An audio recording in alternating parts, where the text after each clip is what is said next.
So, Colonel Singh, welcome to our session over here, and we are pretty excited to have you, sir. Thank you. Thank you so much, Chandraji. And firstly, at the outset, I would like to extend my sincere thanks to Seceon for having organized this wonderful platform where leaders and technologists worldwide have joined to share their thoughts. And I'm fortunate to share this platform with each one of you and share my experience with you. I'm glad to be here.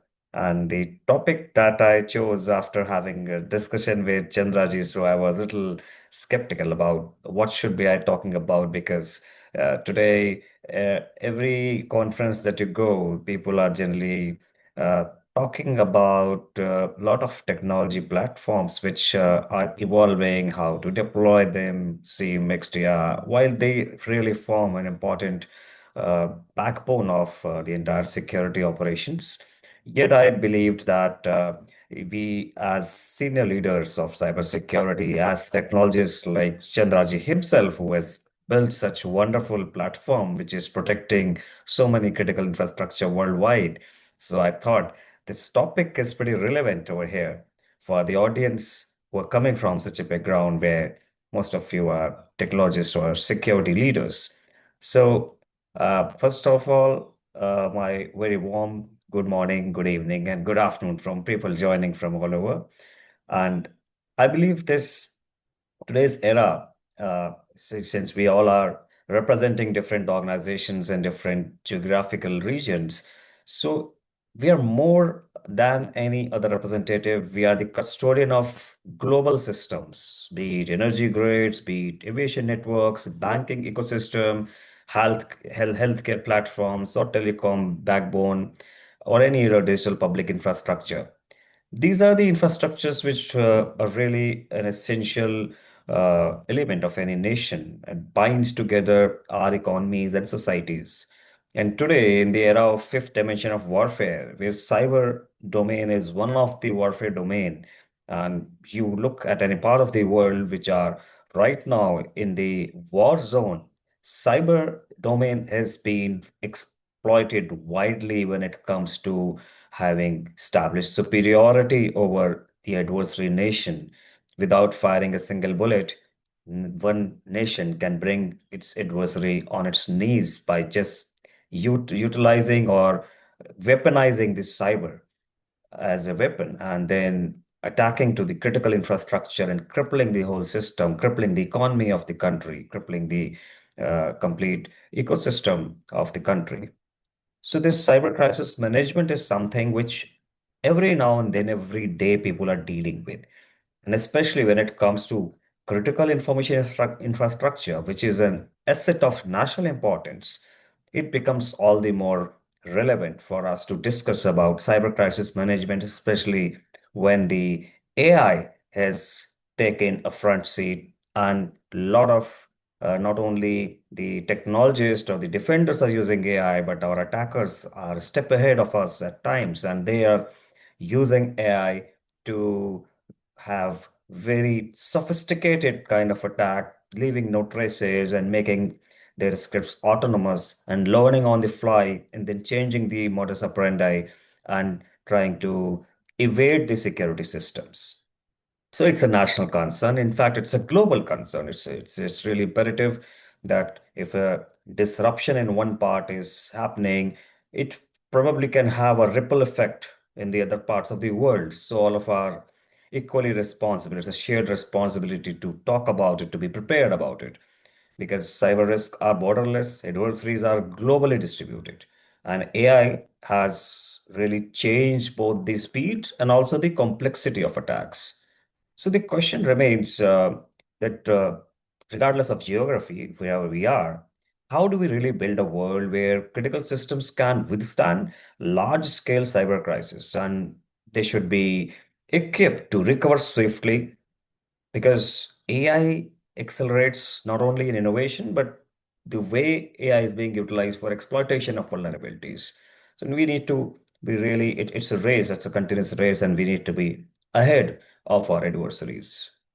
So when you look at the global threat landscape, you talk about Europe or Latin America or Asia, ransomware attacks are targeting hospitals all over. Your energy grid disruptions have affected part of Europe, North America, Asia, and Africa, which is known to all of us. Your AI-enabled phishing attacks giving rise to a lot of cyber crimes across the globe. And a lot of financial fraud networks are utilizing AI-enabled phishing tools to deceive innocent victims. Attacks on aviation sector, attacks on maritime infrastructure has got cross-border impacts. Your disinformation campaigns we have seen happening, which showed an impact on the elections, on the trade relation between two nations, and how the public trust was they took a setback because of the disinformation campaigns being backed up by state-sponsored attackers. Targets, even adversaries have targeted water systems, transport systems, telecom systems, which forms the lifeline of any nation. So, what makes this threat landscape unique globally is just not the technology or just not the modus operandi. It's basically the transnational cyber criminal groups who are constantly gearing up themselves to deceive, to evade the security systems and gain ascendancy on the adversaries, on their targets. And most of the large scale attacks on critical information is infrastructure are backed by the state. They are not the normal cyber criminals or the script kiddies. They are either APT groups who are very sophisticated, persistent, and backed by the nation state. So AI models have been widely used today so gone are the days when reconnaissance, exploitation, and then evasion was done manually. Today, there are AI-enabled scripts which reconnaissance is just at the click of a mouse, and you have the complete list of target sorted. And next step is automatically the exploit is learning and evolving itself. So that is the state where we're living today. So having one size fits all kind of an approach or having static kind of an approach may not really be effective to thwart such highly sophisticated AI-enabled attacks. Even supply chain today is being attacked, which has impacted operations across the globe of various organizations, various sectors, including the critical sectors.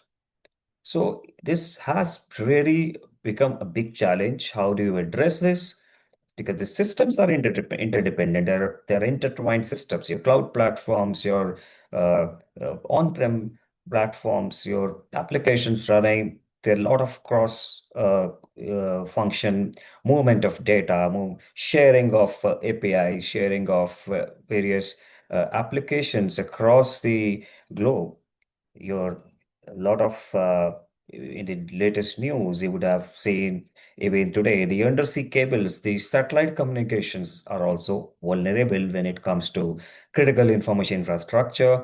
The attackers who are state sponsored leave no chance, leave no stone unturned. They try to cripple every redundancy as well. So a disruption in one country, it's a lesson for the other people to learn from that and prepare because you never know who's the next. And this is why a nation level preparedness is a must. It's a need of the hour to have your nation level preparedness, the resilience at the design itself. So when I say resilience, so it is now globally the conversation that used to be earlier talking about how do we prevent a breach, how do we defend ourselves, what is that layered kind of approach is blurring. Today, what we're talking about that we assume breach, we say there will be a hit, we will get hit, but how do we ensure that the business continuity is maintained? How do we ensure that we recover fastest possible in the fastest possible time frame with minimum downtime? Because and that's what is the preparedness, that's what is the resilience, and how are you geared up to handle such incident. So the incident response is something which needs to be dovetailed in the overall resilience plan. So when I say resilience means your system, your entire processes, your drills should be well rehearsed to absorb such a shock, and it should be it should be designed in a manner that the blast radius is limited, and you quickly recover and stand on your feet to continue delivering the operations, continue supporting the operations, and essential services should not be hampered.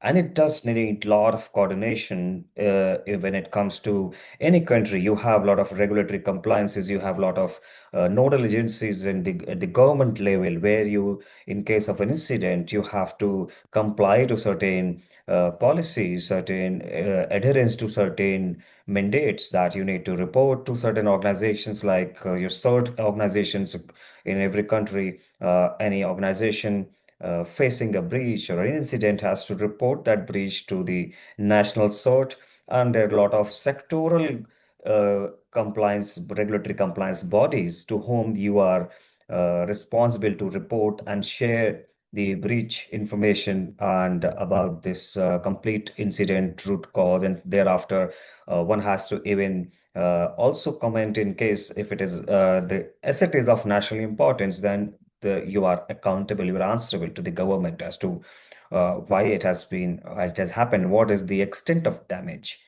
So the critical infrastructure, when you talk, be it Asia, Europe, America, or Africa, they have to embed resilience into the architecture, into the governance.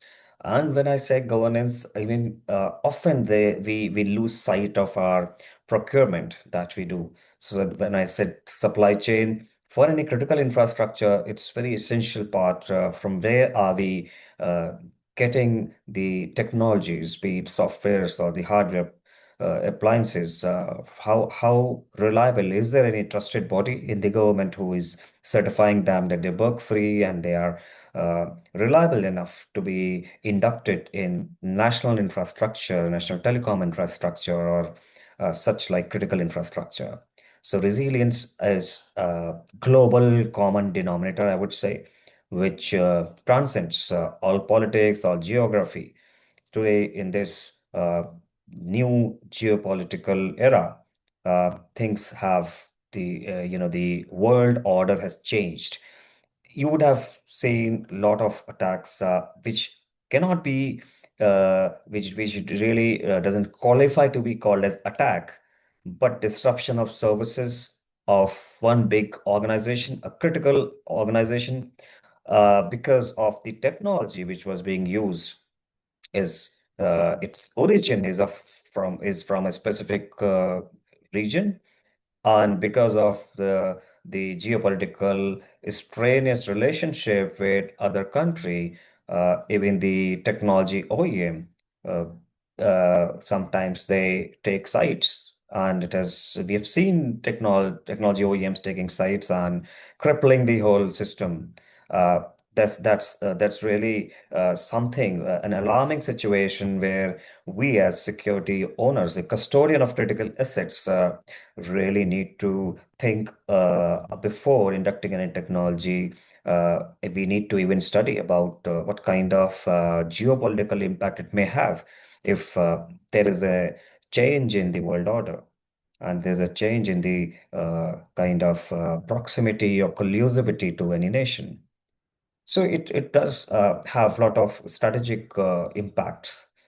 It's really important for all the critical assets owners to think about it and dovetail these kind of strategic aspects in their overall security roadmap and SOPs thereafter.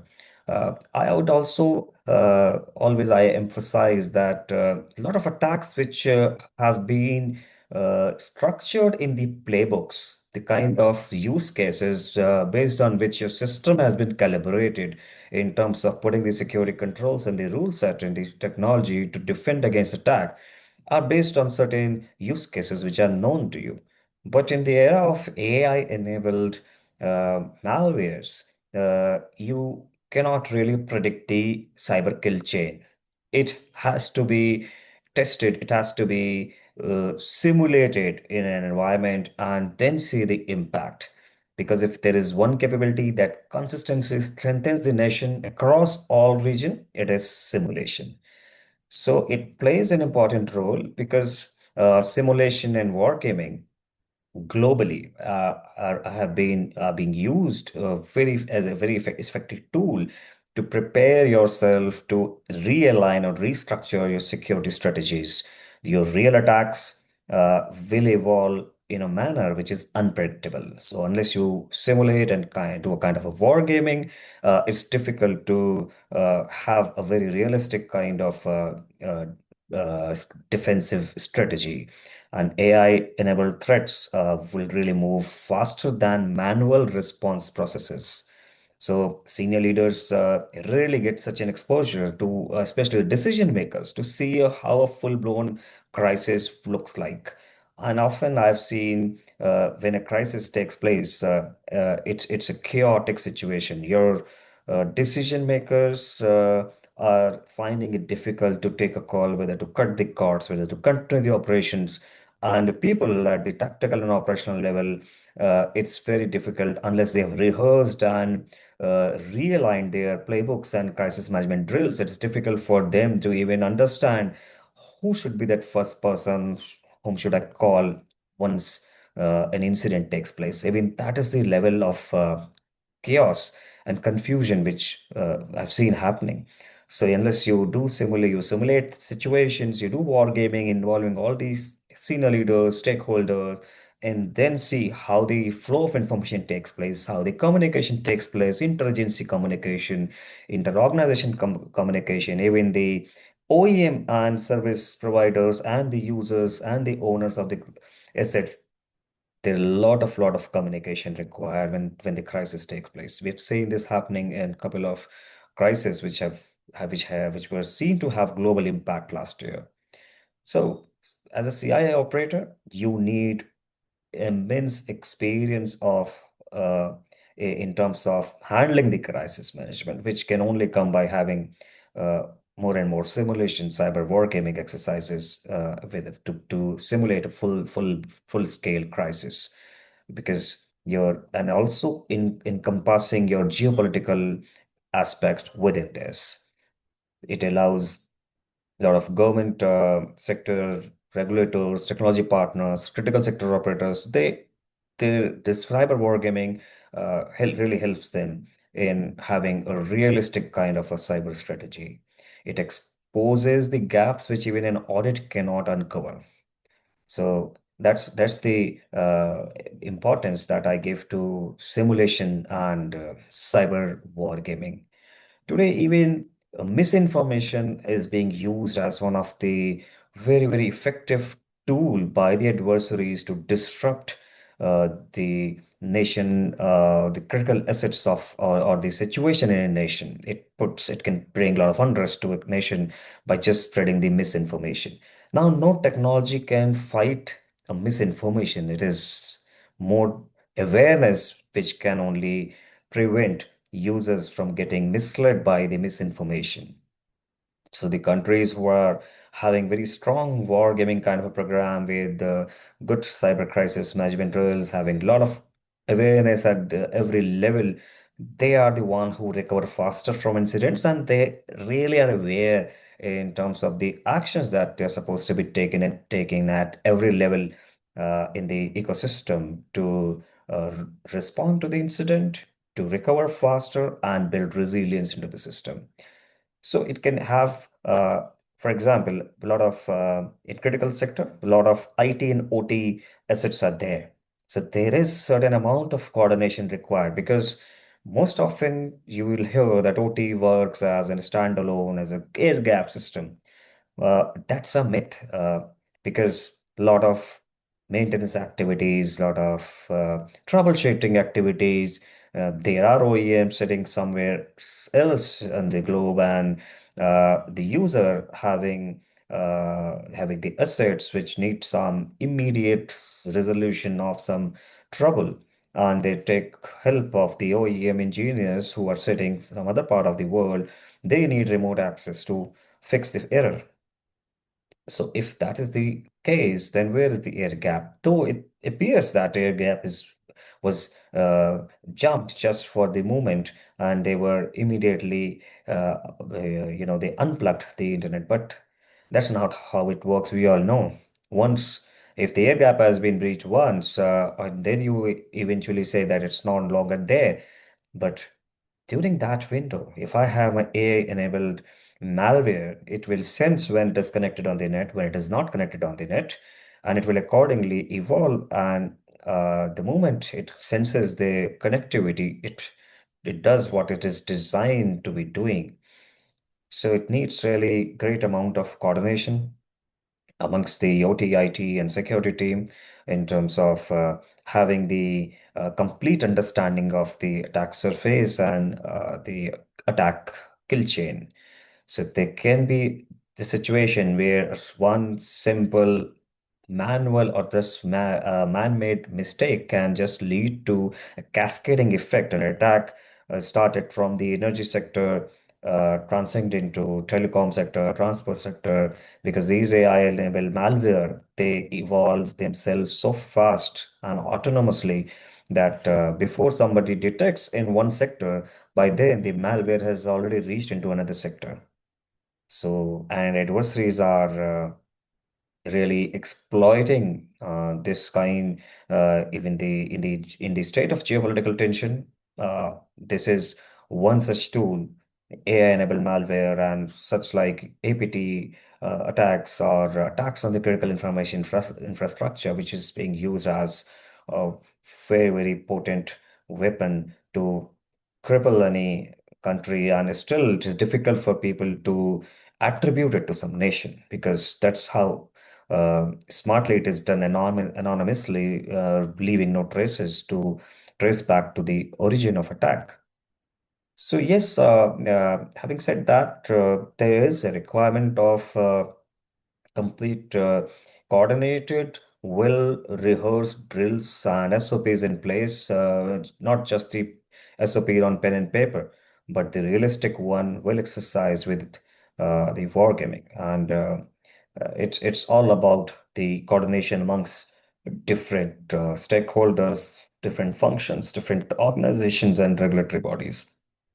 And a lot of interagency at the national level, a lot of interagency coordination required. The threat intel is something a specific organization of a sector, let's say power sector, one particular organization has faced an attack, but are they really sharing the threat intel? If they share the what kind of telltale signs, what kind of IOCs they have noticed, if they share it to the other people in the sector, uh, at least you can save the rest of them from the attack. So this sharing of information, this coordination is something which forms a very essential part. A lot of government in a lot of countries are stressing a lot on the sharing of information. There are agencies which have been created just for this information sharing. Uh, but does it really happen on ground? How many of us are contributing to build that repository in real time? Whenever, as and when attack happens, as and when we see anything fishy happening, a lot of honeypots have been deployed by many organizations across, but they're building their own repository. Or the OEMs have done that to build their repositories, building their threat intels of their platforms. But when it comes to securing the critical information infrastructure, the sectoral threat intelligence sharing is something which is yet to mature. And that's what will really save our critical information infrastructure from a lot of future attacks and become proactive to respond to sophisticated attacks. The global search is something which really, if we look at something like global search, where complete all the information across the different countries search gets converged, and they build something which is a repository for others to use. And that is the way we can handle such sophisticated AI-enabled attacks. Because during the crisis, it is not the policy which will save you. Your coordination is something which will save the day. So I again emphasize that when you talk about the uh, coordination, I say there are three pillars. One is the global situational awareness. How you do it by information sharing, by knowing more, by having more coordination with different agencies, and of course, a clear decision-making framework is what can save your day in terms when a crisis happens. So there has to be a clarity in the leadership's mind as to what are the pathway ahead, what kind of escalation.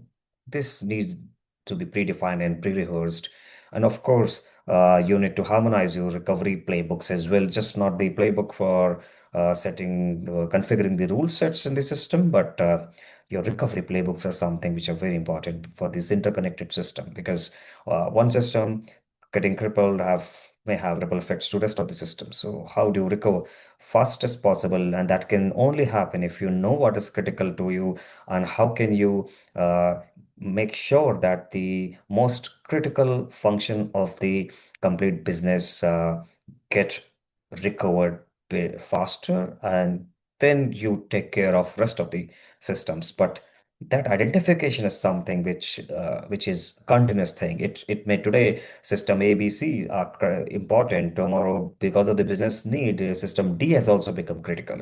So that's something which needs to evolve. Your identification of calling something critical, and then putting all your resources there, this needs to be assessed periodically to keep it realistic.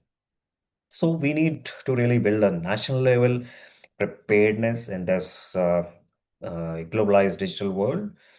And there's something when I talk about the capabilities, what all we should do, a huge list of recommendations from my side. One should have national cyber range. Most of the countries are having today. Today in India also we have a national cyber range where which is got a platform which is being built by people from experts from different organizations with full-blown scenarios and use cases, so that with the kind of a wargaming, all the important agencies, all the critical sector owners can come on one platform and see how a national level crisis looks like and how do we respond to it. And your even your SOC operations can be over AI augmented to an extent. It is happening. Yet a lot of things to be done to make your proactive detections, like in terms of by using the AI augmented tools, and because the adversaries are using AI to exploit your vulnerabilities. So the response, it is AI for AI. So, and this can only strengthen we need to strengthen our global intelligence network in terms of sharing the threat intel. And we need to secure the supply chain. You have to have very standardized CII preparedness benchmarks, which is still not there. So there's certain benchmarks, there are certain standards, there are certain guidelines by various organizations. But for specifics to CII, it's based on certain, is that is country specific, it's sectoral specific, but there's no standardized template as of now. Integrated crisis communication framework is what is the need of the hour. And the industry partners, the tech OEM partners play a very, very important role in building such integrated communication frameworks, such kind of standardized benchmarks for people, for the users to follow.